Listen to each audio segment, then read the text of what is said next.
Hi guys, this is actually going to be a very short little instructional video. I found that I'm talking to a lot of students about the same thing when I'm talking about poems, and that is how and when and where to use a line break in a poem. One of the things, and I actually write quite a few prose poems these days, so it's not something I necessarily do very often. I actually have got to the point in my writing where I only break a line where I absolutely have to. Now, poets break lines for a lot of reasons. One of the most, and it is one of the things that differentiates poetry from other genres for poets who use lines, and that is that the poem has a visual element on the page. It has an auditory element, has a visual element, which you don't really often see. Sometimes you see it, but you don't often see in fiction writing. Where how the work is actually laid out on the page affects the reception of the poem. I tend to be super averse to poems that are shaped. There have been a couple of good examples in literature, but for the most part, in an age when you can, extend the distance between letters and to any distance you want, where you can, change the fonts and everything so easily. It's more like the shape of a poem points more to the skill of your word perfect skills than it does to your actual abilities as a poet. And I think it's a distraction for the most part. But some visual elements can be useful. Like sometimes you want more space in a poem, so you can give it a little more distance between the lines, or maybe you want to add caesurae, which are spaces within the poem, or also slash, what I call forward slashes, to indicate, to have it both ways. Like I want the line to continue, but this indicates where it would break if I broke it. But these are all devices, and even if you're using caesurae or the forward slash, or or other devices to indicate the end of a line, it's still a line. And so I did want to talk to you a little bit about why and where and how you break a line. Now, I'm trying to get away from sharing screen because they've been having some problems with that with Zoom. I guess it gives you access to someone's computer every time you share a screen, and I'd rather not have that happen. So I'm going to give you a very short example up on the whiteboard function that they have here.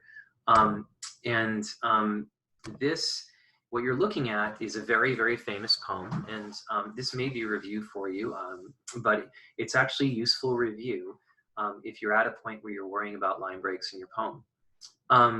So here are some things that I thought you might want to think about and notice here with line breaks. And there's not going to be a writing prompt attached to this. This is just kind of good advice. If you do want to practice, one thing that I think can be useful is to take a paragraph of prose that you think was pretty good, go back through it and edit out anything you don't think is particularly poetic, and then try to break it into lines based on some of the principles we're talking about here. That's a great exercise, and actually sometimes you can come up with a pretty interesting poem that way. So I would encourage you to try that. The poem I'm going to look at right now, though, is one that's definitely functioning based on its use of line and stanza and space. And what you're looking at, it's not titled here, but you're looking at is William Carlos Williams. So much depends upon, or it's The Red Wheelbarrow. You probably encountered this, if not in one of my classes, then you've encountered it in high school or even middle school or elementary school, because it's a poem that a lot of teachers like to use. It is poorly taught. I'm going to say that right off the bat. It's probably one of the worst taught poems, with the possible exception of The Road Not Taken by Robert Frost, which is taken as a Carpe Diem poem, which is a complete and utter misreading of the poem. This poem is misread because people try to read it symbolically, and I'm going to point out how the poet himself is actually he's relying on that misreading and he's actually playing with it. It's a very serious poem.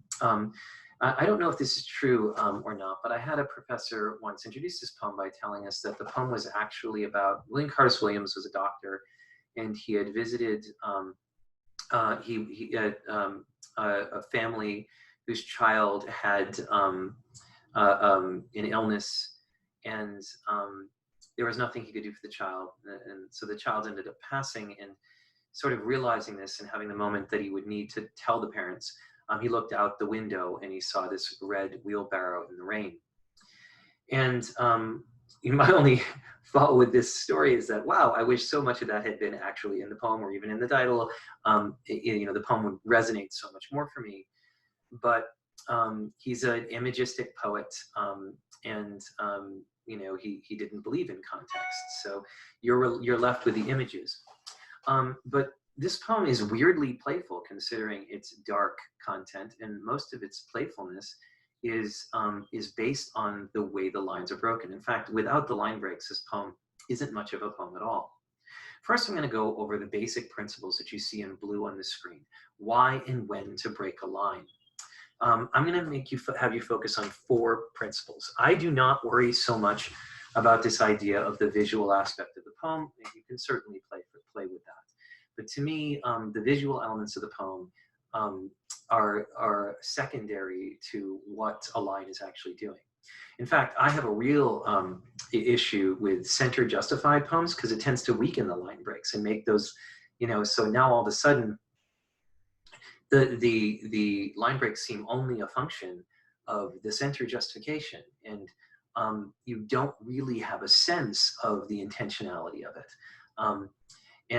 Also, it just makes your poem look like a Hallmark card, which you never want. So here are a few things that I think that you should think about. Why and when to break a line. 1, to emphasize the word or sound you end on. That's the most obvious thing, which is why very few poets are going to end a line on a definite or an indefinite article. Unless there is a dramatic situation in which you sort of have a breathlessness to the poem. But you can imagine if you were even talking to somebody who's breaking their lines on us, on a and the, will you go over there and get the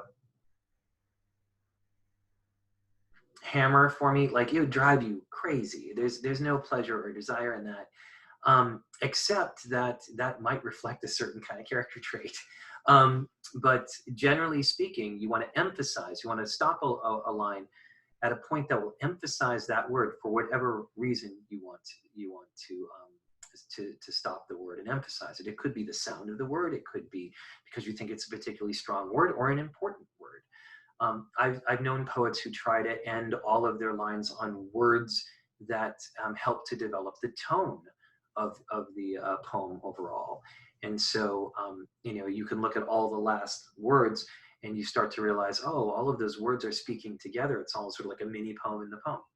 But it emphasizes those words. And also, it creates a certain kind of pattern in and of itself that makes you pay attention to it.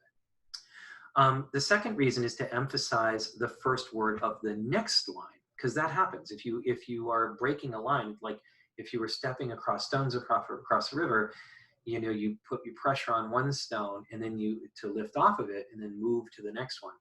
Lines work like that in a poem. Finally, well, not finally, but tertiarily, third, to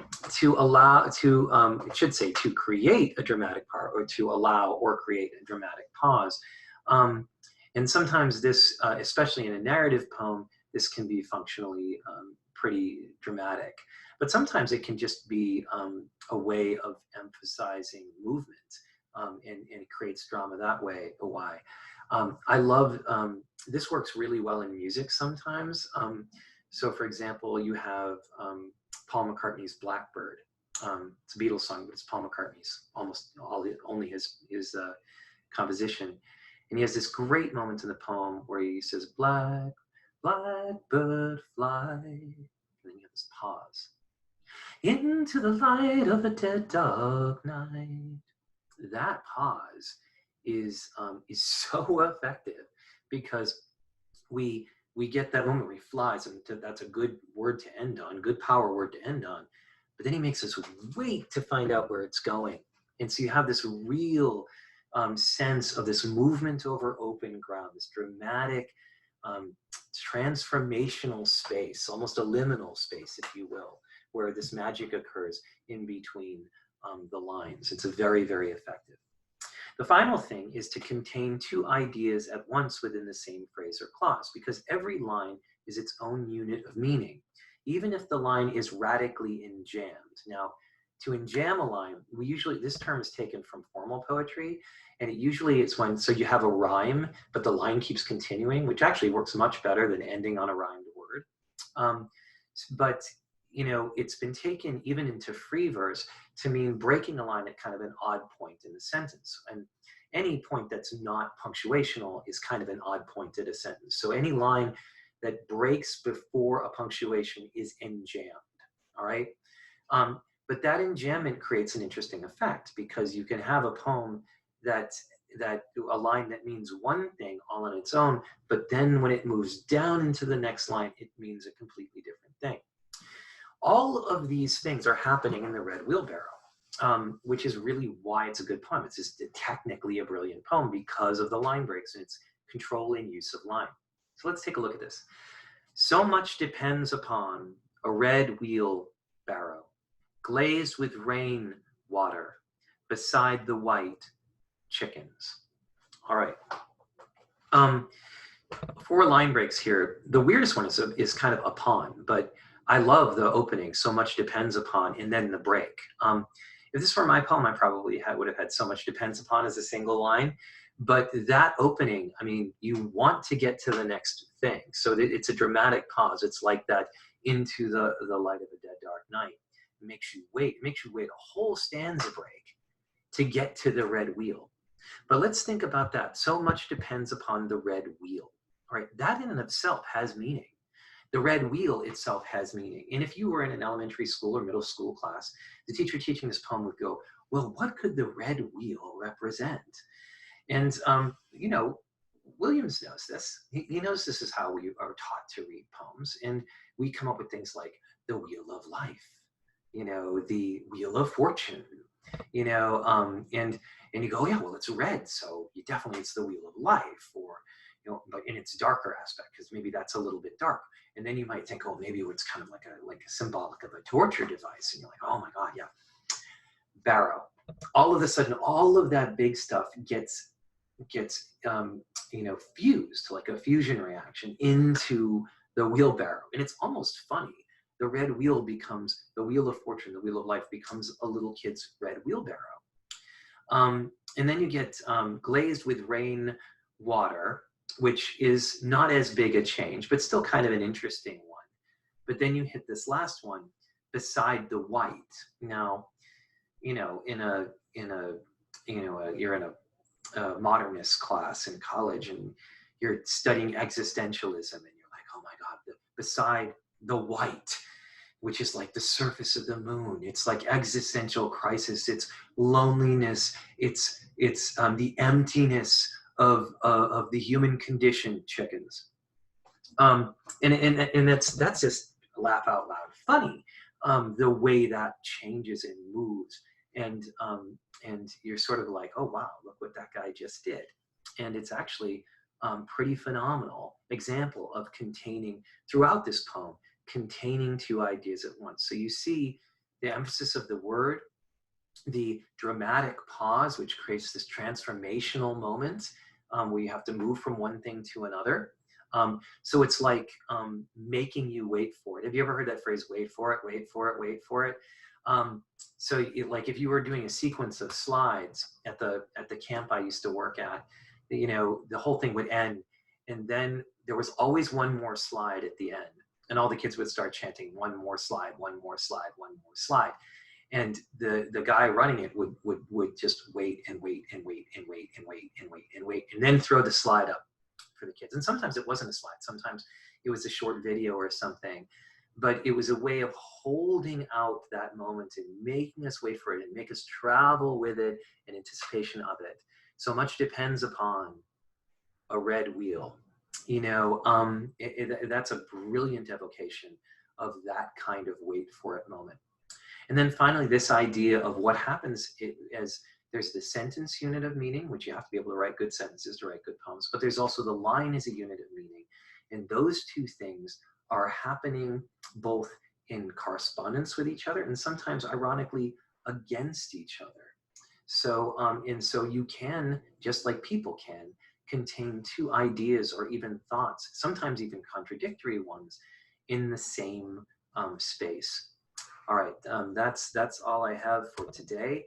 I hope that was helpful. Like I said, no writing prompt today, except for maybe if you want to take a piece of prose that you really love, just take the best, most imagistic, most most evocative parts out of it, and then try breaking it into lines and seeing what happens. Just seeing if you can create a poem out of prose just by playing with the line breaks. It's an interesting exercise, especially if you're a person who writes pretty lyrical prose to begin with. You might find that you've been writing poems all along and you just didn't know it.